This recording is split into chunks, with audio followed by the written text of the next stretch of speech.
দাম্পত্য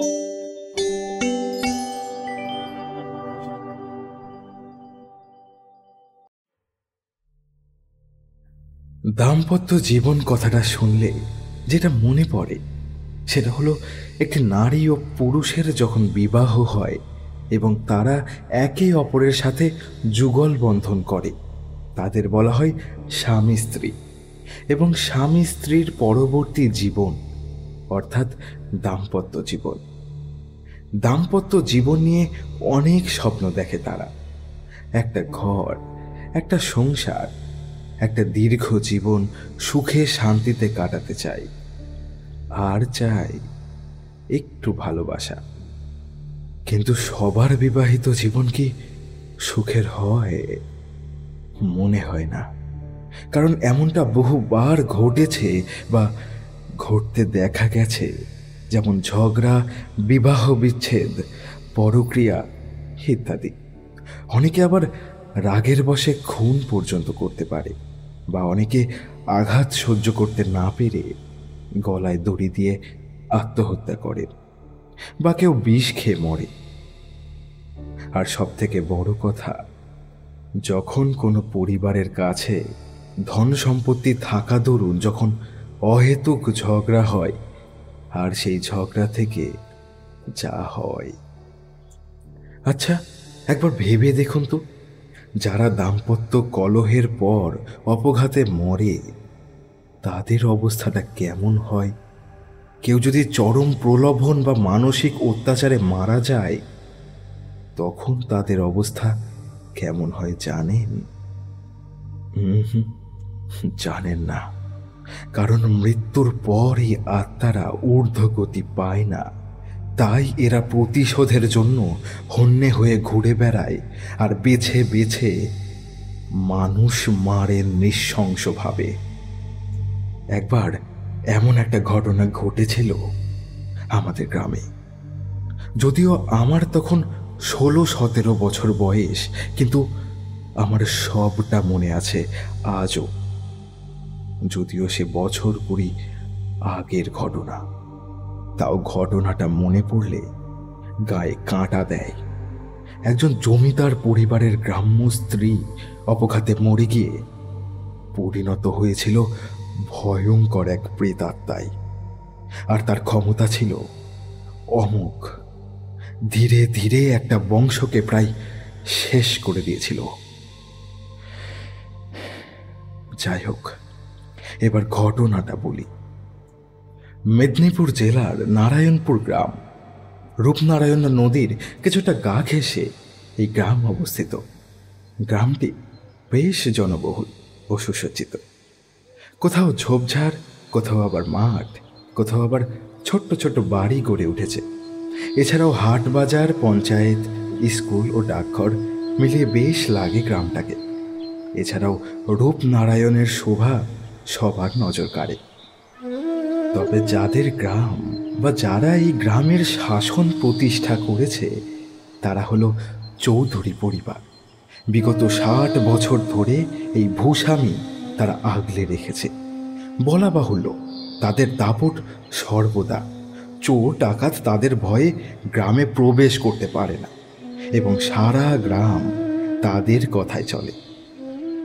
চৌধুরী পরিবারের বর্তমান জমিদার নবকুমার চৌধুরী, তার তত্ত্বাবধানে সুখে শান্তিতে বাস করছে গ্রামবাসীরা। তবে পূর্ব কথা জানা যে নবকুমারের পিতা তার বাবার নামে এই গ্রামের নামকরণ করেন। নবকুমারের 3 ছেলে। বড় ছেলে নিশিকান্ত চৌধুরী, মেজ ছেলে শশীকান্ত চৌধুরী, আর কনিষ্ঠ ও এই পরিবারের ছোট ছেলে রমাকান্ত চৌধুরী। বড় ছেলে নিজের আলাদা মোকদ্দমা এবং মাছের কারবার আছে। নিশিকান্তর 2 মেয়ে। মেজ ছেলে শশীকান্ত সবে পড়াশোনা শেষ করে মাস্টারি পরীক্ষা দেবে, আর রমাকান্ত যত না বলা যায় তত ভালো। গ্রামের সব কুকর্মের অপর নাম এই রমাকান্ত বা রাম।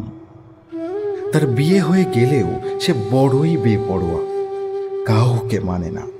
গ্রামের মেয়ে ছেলের সাথে তার ঘনিষ্ঠতা, লোক ঠেঙিয়ে বেড়ায়। এছাড়াও যৌনপল্লীতে তার আনাগোনা কম নয়। এছাড়াও ধূর্তামি গুন্ডামি তো করে বেড়ায়। তবে তার পরিবার তাকে নিয়ে চিন্তিত হয়ে পড়েছে। তার নিরীহ স্ত্রীর ওপর সে মানবিক অত্যাচার করে, বিড়ির ছ্যাঁকা, মারধর কিছুই বাদ দেয় না। কিছুদিন আগেই স্ত্রীর অন্তঃসত্ত্বা হয়েছে, কিন্তু রমাকান্ত তাকে বদনামের ভাগিদার করতে ছাড়ল না। বলল, শালা মাগি, আমি থাকতে তোর পেটে এত তাড়াতাড়ি সন্তান এলো কি করে? আমি বাইরে রাত কাটাই, তাহলে তুই কার সাথে? কথা শেষ হতেই চুলের মুঠিটা ধরে দেওয়ালে চেপে ধরল, আর বউটি বাঁচার জন্য ছটফট করতে লাগলো। উমাগো, মেরে ফেললে গো, আমায় বাঁচাও, লাগছে, বাঁচাও। কিন্তু কে কার কথা শোনে?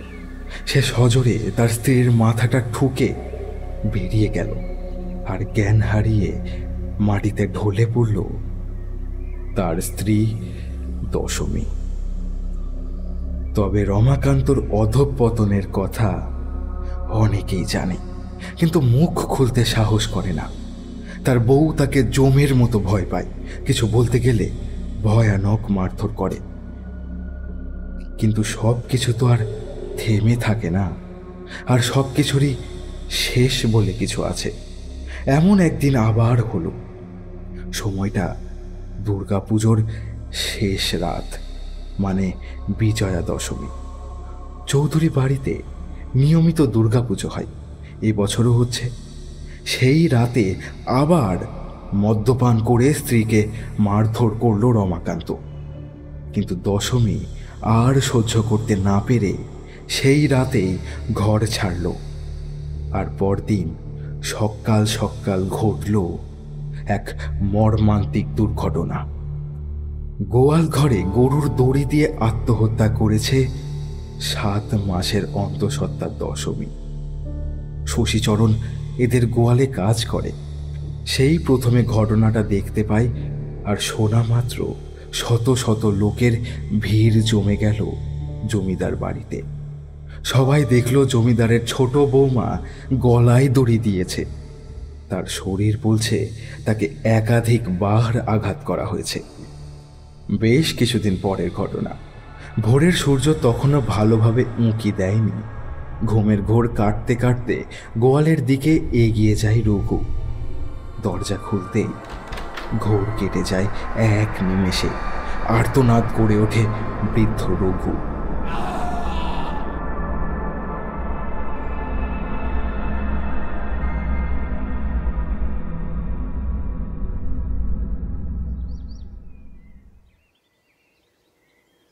জানি নে বাবু, সেই কাক ভরে উঠে দেখি গোয়ালের দরজাখান খোলা, আর গরুটা এভাবে ঝুলছে। এর কয়েকদিন পরেই প্রসব ছিল, কিন্তু সব শেষ বাবু, সব শেষ। এই ঘটনায় শোকাহত পরিবারবর্গ। কিন্তু কে বা কারা এই চরম সর্বনাশ করলো, এর পেছনে কার হাত আছে? কেউ কি এত নিষ্ঠুরভাবে হত্যা করতে পারে একটা অবলা জীবকে? নিশিকান্তর মনে শত প্রশ্নের ভিড় জমে উঠেছে। পরে সেই পোয়াতি গরুটাকে নিয়ে ভাগাড়ে ফেলে দেয় গ্রামবাসীরা।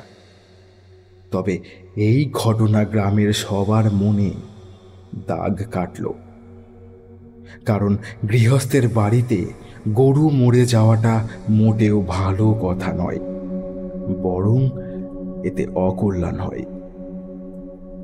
তবে গরু মারা যাবার যাবতীয় কাজ করল নিশিকান্ত। একজন ব্রাহ্মণকে গরু দান করল, আর রাতে তার বাড়ি ঘিরে পাহারা বসল। কিন্তু তাতেও ফল হলো না। ঠিক 7 দিনের মাথায় আবার শিকার হলো জমিদারের 2 পাহারাদার। তারা অদ্ভুতভাবে মারা গেল। সেদিন রাতে আহার পর্ব সেরে 2জন পাহারাদার, কানু ও শিবু, বাইরের সদরে পাহারা দিচ্ছিল। এমন সময় তাদের কানে একটা গায়ে কাঁটা দেবার মতো শব্দ এলো। আয় আয় আয়, ভারী মজা হবে, আয়। একটা মেয়েলি কণ্ঠস্বর ক্রমাগত ডেকে চলেছে মিহি গলায়। ওই কে যেন ডাকতিছে না, আয় আয় বলে। হ্যাঁ, ঠিকই, আমিও শুনেছি। তবে এই ডাক নাকি ভালো নয়। অনেকে বলে মাঝরাতে নাকি নিশি ডাকে। তারা দুজনেই রাম রাম বলতে লাগলো, কিন্তু পরে তারা যেন দিশেহারা হয়ে কোথায় চলে গেল। মনে হয় কেউ তাদের বশ করে নিয়ে চলেছে। তারা একেবারে গ্রামের শেষ প্রান্তে এলো। এখানে নিকষ কালো অন্ধকার। এবার যেন তারা সম্বিত ফিরে পেল। প্রথমে একটা ঝাঁকুনি, তারপর অন্ধকারে তারা একে অপরের মুখে চাওয়াচাওয়ি করল। তাদের চোখে মুখে ভয় দেখা দিল। কি রে, আমাদের এইখানে কে আনলো? আমরা তো পাহারা দিচ্ছিলাম। এবারে তোমরা আমাকে পাহারা দাও। অচেনা মিহি গলায় ডাক শুনে এই অন্ধকারে তাদের বুকটা ছ্যাদ করে উঠল। তারা ভয়ে পিছনে ফিরতেই দেখল একজন নারী মূর্তি মাথা নিচু করে দাঁড়িয়ে আছে। তার পরনে একটা লাল কাপড়, মাথার চুলগুলো সামনের দিকে, আর সেগুলো হাওয়ায় উড়ছে। আপনি আপনি কে কে আপনি?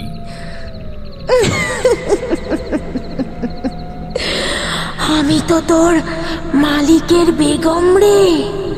মুখটা তুলতেই ভয়ে সিধিয়ে গেল কানু ও শিবু। এই যে পিশাচিনী তাদের দিকে নৃশংসভাবে তাকিয়ে খিক করে হাসছে আর মাথা দোলাচ্ছে। শিবু ও কানুর হৃৎপিণ্ড বন্ধ হবার জোগাড়। তারা এই দৃশ্য দেখে জ্ঞান হারালো। তবে জ্ঞান হারানোর পূর্বে চিনতে পেরেছিল আততায়ীকে। পরদিন নারায়ণপুরের একেবারে শেষ প্রান্তে, যেখানে নদীর পাশে জঙ্গল আছে, সেখানে কানু ও শিবুর দেহের টুকরো পাওয়া গেল। টুকরো টুকরো বললাম এই কারণে, দেহটাকে যেন টেনে ছিঁড়ে ছিঁড়ে খেয়েছে। হাতের আঙুল, পায়ের অংশ সবই প্রায় ছিন্ন। এমনকি জিভটা টেনে ছিঁড়েছে কোনো পিশাচিনী। নিশিকান্ত চৌধুরী তাদের কাটা দেহাংশ দেখে সেখানেই লুকিয়ে পড়ল। কানু ও শিবুর বাড়িতে বউ ও একটি করে সন্তান আছে, কিন্তু তারা এখন ছোট গ্রামের স্কুলে পড়াশোনা করে। কিন্তু এমন বিপদ যে ঘটবে তাই বা জানে কে? নিশিকান্তর জ্ঞান ফিরেছিল বটে, কিন্তু সে হতবাক, কারণ তার পিতার জন্মে এমন ঘটনা ভূস্বামীতে ঘটেনি। ভূস্বামী ঠিক না, বিশেষ করে তার ভিটেতে এমন হচ্ছে। প্রথমে পোয়াতি গরু, আর তারপর বাড়ির 2 প্রহরী। ব্যাপারটা শুধু অবিশ্বাস্য নয়, বরং এক হাড় হিম করা ব্যাপার। একদিন সন্ধেবেলা সন্ধ্যা দালানের তুলসী মঞ্চে সাঁঝ প্রদীপ জ্বালিয়ে দুহাত জড়ো করে প্রণাম করছিল নিশিকান্তর বউ উমা। প্রণাম শেষ করে যেই শাঁখে ফুঁ দেবে, এমন সময় সে দেখল খানিকটা দূরে একজন বউ মাথায় লাল কাপড়ের ঘোমটা দিয়ে দাঁড়িয়ে আছে। সন্দেহ হওয়ায় উমা জিজ্ঞেস করল, কে ওখানে? আমি গো। কে আমি? তোমার সই। এবারে উমার মনে যেন ধাক্কা লাগলো, আর বুকের হৃৎপিণ্ডটা ক্রমশ ধক ধক করছে। লাল শাড়িটা তার খুব চেনা চেনা মনে হলো, আর গলার স্বর আরো চেনা খুব। তবে কি? একটা প্রশ্ন নাড়া দিল উমার মনে। এবারে তার সবটা মনে পড়ে গেল। এই শাড়িটা তো দশমীর ছিল না? হ্যাঁ, এই কাপড়টা পরে গোয়াল ঘরে গলায় দড়ি দিয়েছিল দশমী। কথাটা মনে পড়তেই তার গায়ে যেন কাঁটা দিয়ে উঠল। উমা মনে সাহস এনে বলল, আপনি ঘোমটা দিয়ে রেখেছেন কেন? আমার মুখ দেখলে যে তোমার অকল্যাণ হবে গো। সে হোক, আমি তোমার মুখ দেখতে চাই। আচ্ছা, তবে এই দেখো। বউটার মুখটা দেখা মাত্র উমা আতঙ্কে কাঠ হয়ে গেল। আর ওদিকে সেই লাল কাপড় পরা দশমীর আত্মা মাথা নাড়াচ্ছে আর খিক খিক করে হাসছে।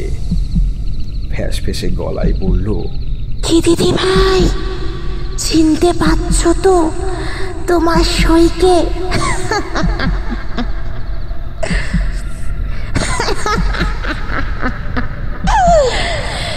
উমা বুক ফাটা চিৎকার করে মাটিতে ধপ করে পড়ে গেল।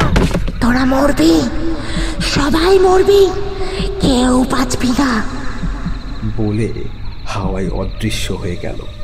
উমার চিৎকারে অনেকেই বাইরে বেরিয়ে এলো আর দেখল জ্ঞান হারিয়ে মাটিতে পড়ে আছে সে। তাকে সবাই ধরাধরি করে ভেতরে নিয়ে গেল। উমাকে অনেক ডাক্তার বুদ্ধি দেখানো হয়েছিল, কিন্তু কোনো ফল হয়নি। কারণ ডাক্তার ও বুদ্ধি বলেছে ও কিছু দেখে ভয়ানক ভয় পেয়েছে, যা ওর কাছে অবিশ্বাস্য। এদিকে ঘোর চিন্তায় পড়ল নিশিকান্ত। কি যে হচ্ছে কে জানে, কার অভিশাপ এই বংশের ওপর পড়ল কে জানে। কিন্তু আবার আঘাত পেল নিশিকান্ত। টানা 7 দিন অসুস্থ হয়ে শেষ নিঃশ্বাস ত্যাগ করেছে উমা। সেদিন রাতে দাহ করা হলো উমার দেহ। স্ত্রীর চিতার আগুন দেখে হাউ মাউ করে কেঁদে ফেলল নিশিকান্ত।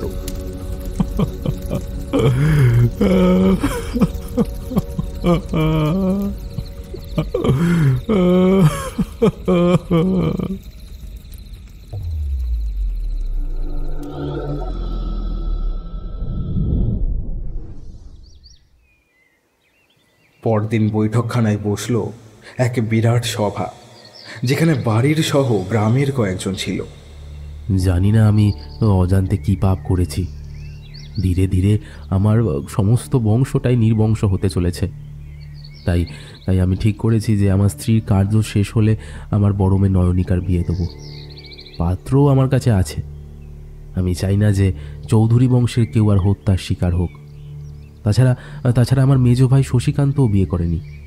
আমাদের গত হবার পর হয়তো রমাকান্ত বেঁচে থাকবে, কিন্তু তারও তো একটি মাত্রই ছেলে। সব মিলিয়ে দেখতে গেলে আমাদের বংশের আয়ু কম। তাছাড়া কেন এই অভিশাপ কে জানে, হয়তো কোনো পাপের ফল হবে। এক টানা কথা বলে থামল নিশিকান্ত। সব শুনে তাদের বাড়ির পুরোহিত বৃদ্ধ অংশমান মুখুজ্জে বলল, তোমার কি সেই ঘটনার কথা মনে আছে বাবা? কি ঘটনা কাকাবাবু? দশমীর আত্মহত্যার ব্যাপারটা। কথাটা শুনে ভারী অবাক হয়েছে নিশিকান্ত। দশমী গর্ভবতী অবস্থায় মারা গিয়েছিল। শাস্ত্রে বলে কোনো গর্ভবতী নারী অপঘাতের শিকার হলে তার আত্মা অতৃপ্ত হয়ে যায় আর উন্মাদ হয়ে মানুষের খুন করতে পারে। আর তার মৃত্যুর জন্য তো তোমাদের পরিবারের একজন দায়ী, তাই না? হ্যাঁ, রামের জন্য আমার বৌমা আত্মহত্যা করে। আর সে 7 মাসের অন্তঃসত্ত্বা ছিল। এইসব আত্মাদের বধ করা আমার কাজ নয়, তবে আমি চেষ্টা করতে পারি কোনো তান্ত্রিক বলে। আর কি, দোষ যখন আমাদের, তখন তো পাপের ফল আমাদেরকেই ভোগ করতে হবে। যার জন্য বিপদ সে তো দিব্যি গ্রামের মাটি চুরি করে সোনা ফলাচ্ছে, আর আমরা এখানে মরছি। দশমীর মৃত্যু তার স্বামীর জন্য হয়েছে, তাতে কোনো সন্দেহ নেই। তার উপর নির্মমভাবে অত্যাচার করত ও নির্যাতন করত। তাই সমস্ত যন্ত্রণার অবসান ঘটাতে গলায় দড়ি দিয়েছে। কাকাবাবু, বলছি যে আপনার হাতে যদি কোনো ভালো তান্ত্রিক থাকে তাহলে একটু বলবেন, কারণ এই পাপ থেকে মুক্তি পেতে চাই আমি।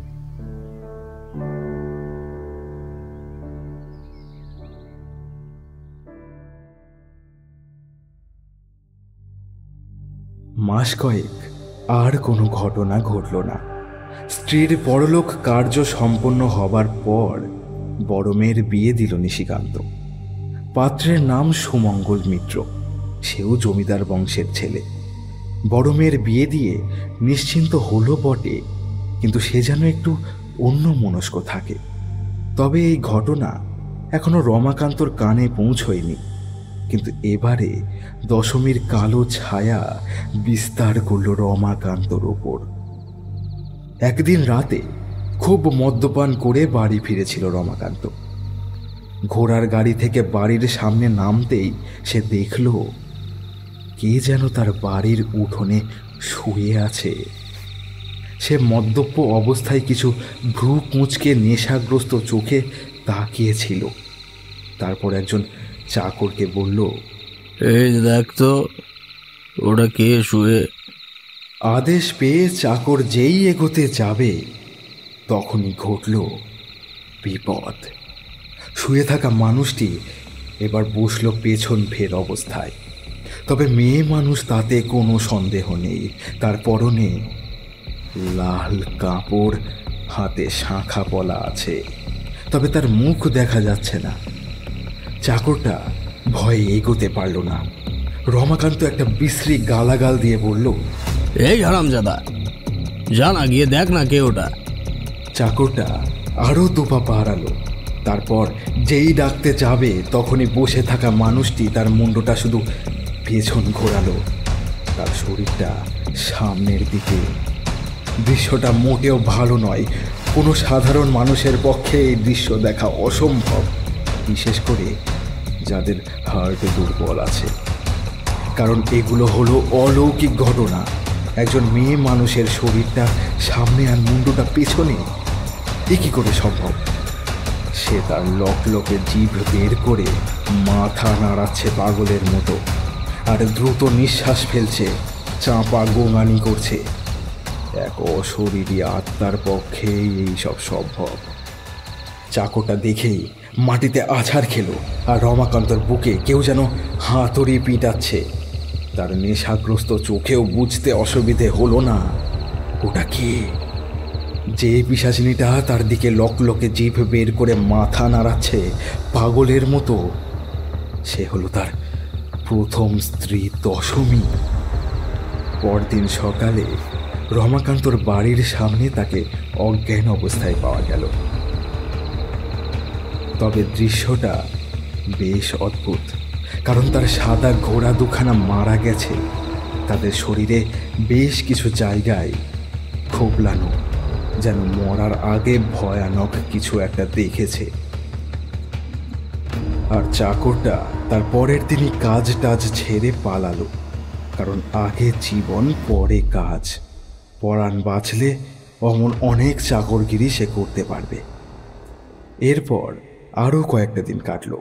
তবে রমাকান্ত খানিকটা মুষড়ে পড়েছে, আর সেটাই স্বাভাবিক, কারণ চোখের সামনে অমন একটা দৃষ্টি দেখলে কারোরই মাথার ঠিক থাকে না।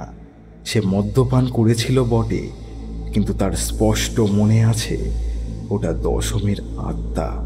মারা যাবার পর কি বিভৎস রূপ ধারণ করেছে সে।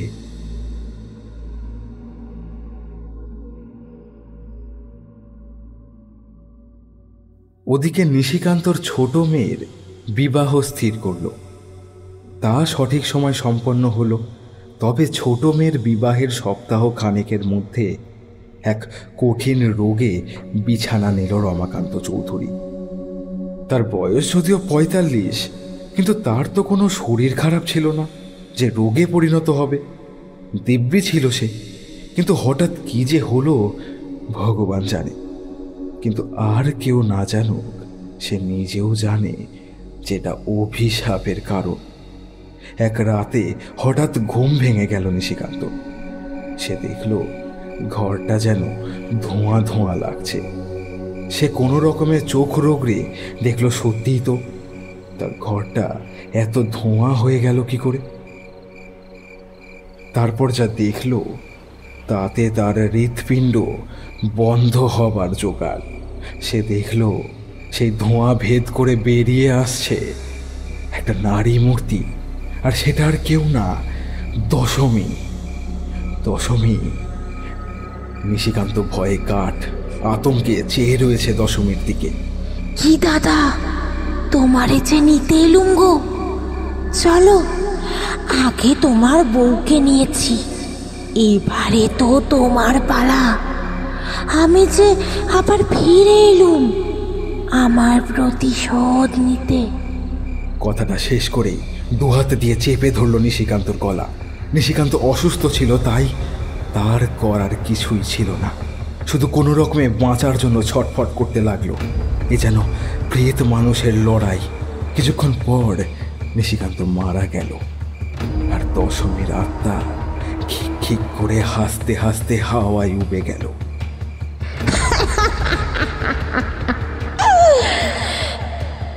আর নিশিকান্ত হাঁ করা অবস্থায় চেয়ে আছে ওপরের দিকে।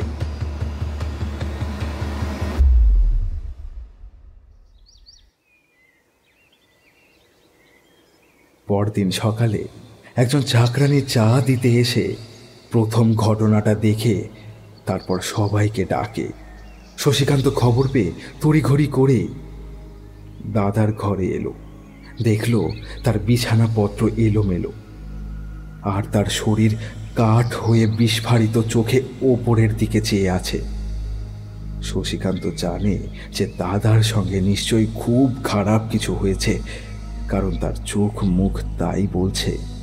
তবে দাদার মৃত্যু শুনে রমাকান্তর বউ ও ছেলে এসেছে। রমাকান্তর ওপর যতই রাগ থাক, তবে তার ছেলে ও বৌমা যথেষ্ট ভালোবাসে শশীকান্ত। একটু বেলা হলে দাদার দেহ নিয়ে শ্মশানে রওনা হলো তারা। তবে রমাকান্তর অবস্থার কথা জানতে পেরেছে শশীকান্ত। একটা ক্ষুধার্ত অপঘাতী আত্মা গ্রাস করল চৌধুরী বাড়িকে। তবে দিন দিন রমাকান্তর অবস্থা শোচনীয় হতে লাগলো। একটা রক্তে মাংসে জোয়ান মদ্দা শুকনো কাঠে পরিণত হলো। সবসময় বিড়বিড় করে বাইরে বেরোয় না, কিন্তু সে মদ্যপান ছাড়ল না। অসুস্থ হলেও অতিরিক্ত মদ্যপান করতে, এমনকি শোনা যায় ঘরে নাকি নগ্ন অবস্থায় পড়ে থাকে রমাকান্ত। অনেকে বলে পাপীরা নাকি সহজে মুক্তি পায় না, তাদের পাপের ঘড়া পূর্ণ হলে তবে সে পরলোকে গমন করে। কিন্তু আবার আঘাত পেল রমাকান্ত, আবার শিকার হলো তার দ্বিতীয় স্ত্রী। তবে হঠাৎই তার মৃত্যু হয়, কোনো রোগ বা ব্যাধি কিছু না, স্বাভাবিক মৃত্যু।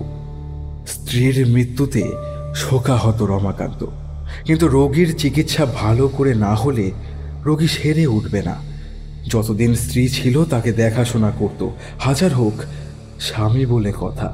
কিন্তু স্ত্রী মারা গিয়ে একা হয়ে পড়ল।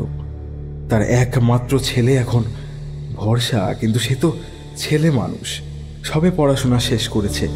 এদিকে শশীকান্ত তার ভাইকে বলল, তুই ওখানে চল ভাই, এখানে থাকলে তো দেখাশোনা কে করবে?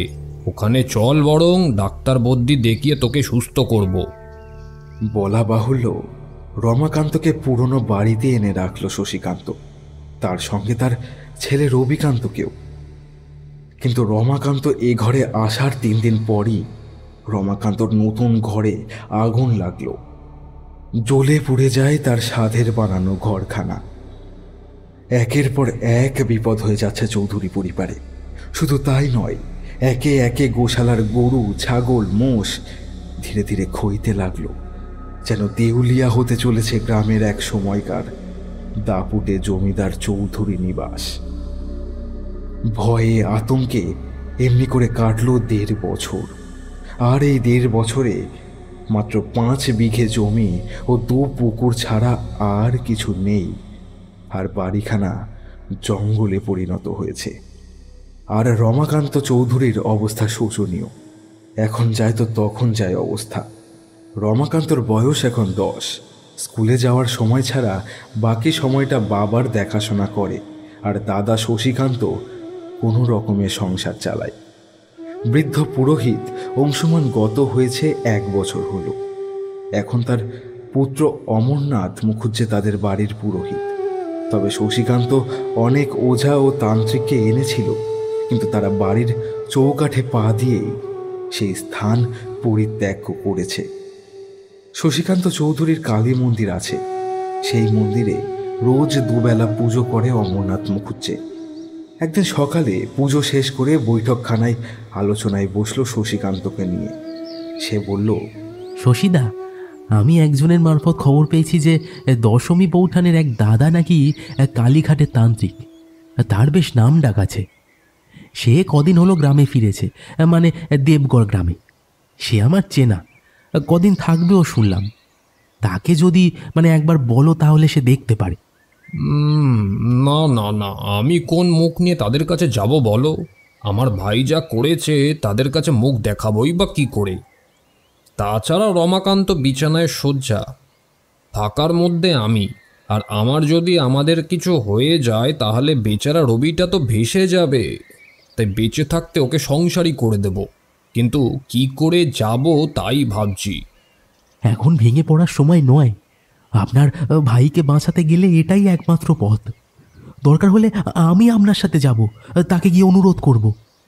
শশীকান্তকে অনেক বুঝিয়ে রাজি করালো অমরনাথ, এবং পরদিন সকালে তারা রওনা দেবে দশমীর বাপের বাড়ির উদ্দেশ্যে। সকাল 9টা বাজে। নিজের মন্দিরের গৃহদেবীর পুজো করে সবে ঘরে ঢুকবে, পেছন থেকে ডাক এলো দিবাকরের। পেছন ফিরে দেখল অমরনাথ ও শশীকান্ত এসে হাজির। সে ব্যস্ত হয়ে বলল, কি দাদা, সব কুশল মঙ্গল তো? রমাকান্ত যতই কুকর্ম করুক, তার দাদাকে সবাই ভালোবাসে। বৈঠকখানায় বসে সমস্ত ঘটনাটা সবিস্তারে খুলে বলল শশীকান্ত। দিবাকর শুনল বটে, কিন্তু সে খানিক বিলম্ব হয়েছে। দেখো দাদা, আমরা তোমাকে যথেষ্ট শ্রদ্ধা করি, কিন্তু তোমার ভাই যেটা করেছে তার কিন্তু কোনো ক্ষমা নেই, বুঝলে? তবু এই বিপদের দিনে আমি তোমাদের পাশে আছি, এটুকু বলতে পারি। তোমরা এক কাজ করো, এবেলা আমার বাড়ি থেকে যাও, দুপুরে খাওয়া দাওয়া সেরে তারপর না হয় যেও। তারা দুপুরে আহার সেরে রওনা দিল নারায়ণপুরে। তারা যখন আসছে, গোটা পাড়া তাদের দিকে কেমনভাবে তাকিয়েছিল। যখন সূর্য প্রায় অস্ত্র যাওয়ার উপক্রম করেছে, দিবাকরকে খাতির করে ঘরের ভেতরে নিয়ে এলো শশীকান্ত। তারপর কিছু জলযোগ সেরে রমাকান্তর ঘরে এসে সে দেখল রমাকান্ত বিছানায় শয্যাশায়ী। তার দিকে তাকানো যায় না। রমাকান্ত দিবাকরকে দেখে মৃদু হাসল, বলল, আয় বস। কথা পর্যন্ত বলতে পারছে না। দিবাকর তার মাথায় হাত বুলিয়ে দিল। রমাকান্ত কষ্টের সাথে জড়ানো গলায় থেমে থেমে বলল, ভাইরে, ভাইরে, তুই আমাকে বাঁচা। আমি জানি যে পাপ করেছি তার ক্ষমা নেই, কিন্তু এবার পাপ থেকে মুক্তি চাই, না হলে মরেও শান্তি পাবো না রে। দিবাকরের চোখে জল। সে আর কিছু বলার সাহস পেল না। কিছুক্ষণ পর সে বেরিয়ে এলো। রাতের খাবারের সময় নিশিকান্তকে বলল, দাদা, তোমাকে যা যা বলছি সেগুলো কালকের মধ্যে অবশ্যই জোগাড় করে দাও, বুঝলে? আমি আমার কাজ শুরু করে দেব। রাতের আহার শেষ হলে পরে সবাই নিদ্রামগ্ন হলো। পরদিন সকাল থেকেই পুজোর জন্য ব্যস্ত হয়ে পড়ল সবাই। দিবাকরের কথা মতো সব জোগাড় করে দিয়েছে। শশীকান্ত আর দিবাকর তার মতো কাজ গোছাতে লাগলো। সন্ধ্যার সময় পুজোর জোগাড় করে কাজে বসলো দিবাকর। পুজো শেষ করে তারপর হোম করতে হবে। এই যজ্ঞ যথেষ্ট নিষ্ঠা সহকারে করতে হবে। যদি সামান্য ভুল ত্রুটি হয়, তাহলে যে হোম আহুতি দিচ্ছে তার মৃত্যু পর্যন্ত হতে পারে। হোমের সামগ্রী হলো তিল, তেলে সর্ষে দিয়ে 108টা জবা ফুল, তাতে চুবিয়ে হোম দিতে হবে। দালানে বসে সবাই পুজো দেখছে, শুধু রমাকান্ত ছাড়া, কারণ সে বিছানায় শয্যা। যখন প্রায় কিছুটা রাত হয়েছে, তখন যেন একটা হাওয়া ভেসে এলো। আর সেই হাওয়া সাধারণ নয়, কারণ কোনো ঝড় নেই, কিছু নেই। এত হাওয়া এলো কোথা থেকে? তারপর হঠাৎ সামনে থাকা নারকেল গাছটার দিকে সবার নজর পড়ল। দেখল একজন বউ লাল পাড়ের কাপড় পরা অবস্থায় তাদের দিকে পিছন ফিরে দাঁড়িয়ে। ওই যে দিবাকর দশমীর আত্মা, দিবাকর জোরে জোরে মন্ত্র বলতে শুরু করেছে, আর দশমীর আত্মা পাগলের মতো মাথা নাড়াচ্ছে আর খিক খিক করে হাসছে।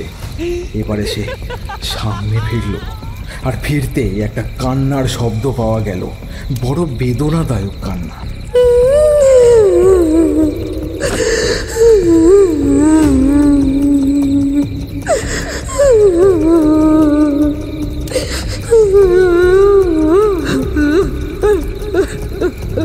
তার মুখের বিকৃতি মোটেও ভালো নয়, কিন্তু তার চোখ মুখে একটা কষ্ট, বেদনার ছাপ।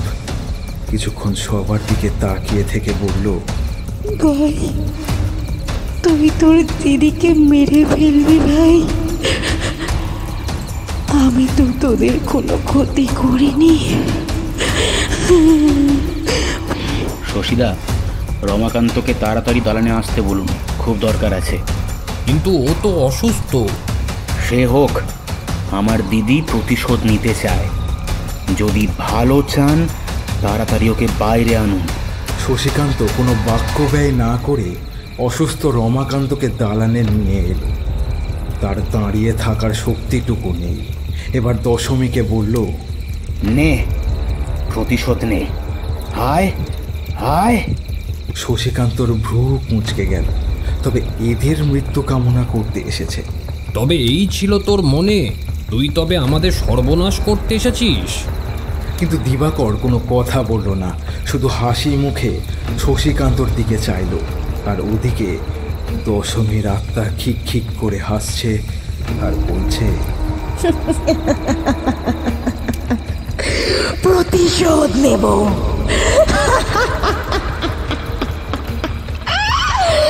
প্রতিশোধ।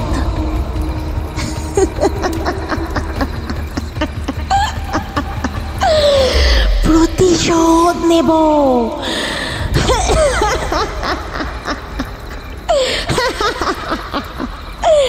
প্রতিশোধ। যেই দুপা এগোতে যাবে তখনই ঘটল একটা অলৌকিক ব্যাপার। হোম থেকে আগুনে জ্বলা কাঠ ছুঁড়ে দিল দশমীর গায়ে, আর সঙ্গে সঙ্গে সেই ভয়ানক আত্মা ছটফট করতে করতে চিৎকার করছে আর গর্জন করছে।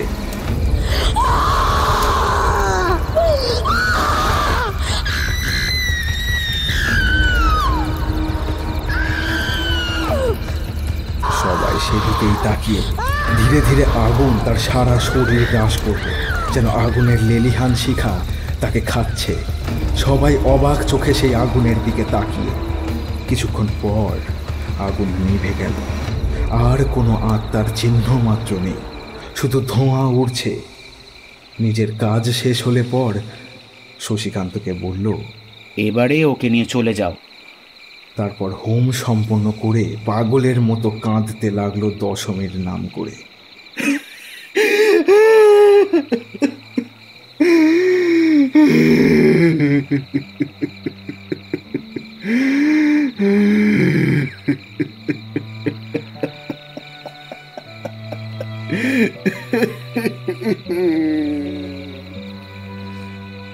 কাজ মিটে গেলে যে যার রাতের কাজ শেষ করে শুয়ে পড়ল। কিন্তু সকালে একটা দুঃসংবাদ পাওয়া গেল। রমাকান্ত চৌধুরী গোয়াল ঘরে গলায় দড়ি দিয়েছে, ঠিক যেখানে দশমী গলায় দড়ি দিয়েছিল 10 বছর আগে। কিন্তু তার মৃত্যুর জন্য কাউকে দায়ী করেনি। একটা সাদা কাগজে কাঁপা কাঁপা হস্তাক্ষরে লিখে গেছে, আমার মৃত্যুর জন্য কেউ দায়ী নয়। গতকাল রাতে দশমী আমাকে নিতে এসেছিল, আমি তার সাথেই চললাম ওপারে, তার কাছে। তবে শশীকান্ত কালকের ব্যবহারের জন্য ক্ষমা চাইল দিবাকরকে। কিন্তু ভাইয়ের মৃত্যুতে সবাই শোকাহত। বাবার পা ধরে হাউমাউ করে কাঁদছে রবিকান্ত। যাই হোক, একজন বাবা যতই অপকর্ম বা বেচালা হোক, সব সন্তানের কাছে পিতা তার ছায়ার মতো পিতৃহীন, মাতৃহীন ছাড়া একজন বালকের জীবন অসম্পূর্ণ। পরে রমাকান্তর মৃতদেহ দাহ করা হলো। তবে চৌধুরী বাড়িতে বিপদ কেটে গিয়েছে, কিন্তু এখনো কিছু কাজ বাকি। রমাকান্তর শ্রাদ্ধের সময় আর একটা শ্রাদ্ধ হয়। শ্রাদ্ধ না, এক ধরনের বিধান, যার নাম পুষ্কর। অর্থাৎ অপঘাতে যারা মারা যায় তাদের জন্য এই বিধি। এই বিধিতে অনেক কিছু করতে হয়, যেমন শিব পুজো, নারায়ণ পুজো, 8 ঘটের পুজো এবং সব শেষে শোল মাছ বলি দিয়ে সেই মাছ ও সেই মাছের রক্ত হোমে দিতে হয়। তারপর যে মারা গেছে তার একটা কুশপুতুল তৈরি করে ঘি ও কর্পূর দিয়ে দাহ করতে হয়। তারপর কাজ শেষ। সারাদিন নিয়ম কানুন মেনে কাজ সম্পন্ন হলো, কোনো বাধা ঘটেনি। তারপর গৃহশাস্তির জন্য বিপত্তারিণী কালীর পুজো করা হয় এবং পুজো করেন দিবাকর। রমাকান্ত মারা যাওয়ায় তার ছেলে দায়িত্ব নিয়েছে, শশীকান্ত চৌধুরী। দিবাকর তার কাজ শেষ করে গ্রামে ফেরে, কিন্তু চৌধুরী পরিবারে আর কোনো অলৌকিক ঘটনা ঘটেনি।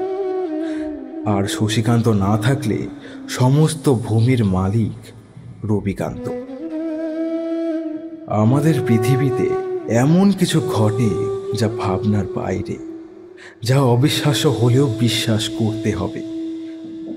তাই বলছিলাম, দাম্পত্য জীবন কারোর কারোর কাছে সুখী হয় না। অনেকে স্বপ্ন দেখে বটে, কিন্তু সে স্বপ্ন গড়ার আগেই পতন হয়। যেমন দশমীর জীবনে ধেয়ে এসেছিল ঝড় এবং ফল হয়েছিল বিপরীত। তাছাড়া অহংকারের মতো এইসব জিনিসগুলো খুবই নিম্নমানের, কারণ সামান্য ভুল হলেই একটা গোটা পরিবার শেষ হয়ে যেতে পারে। তবে এরকম আরও ঘটনা আছে, সময় করে আপনাদের একদিন বলবো। আজ এখানেই থামি। নমস্কার।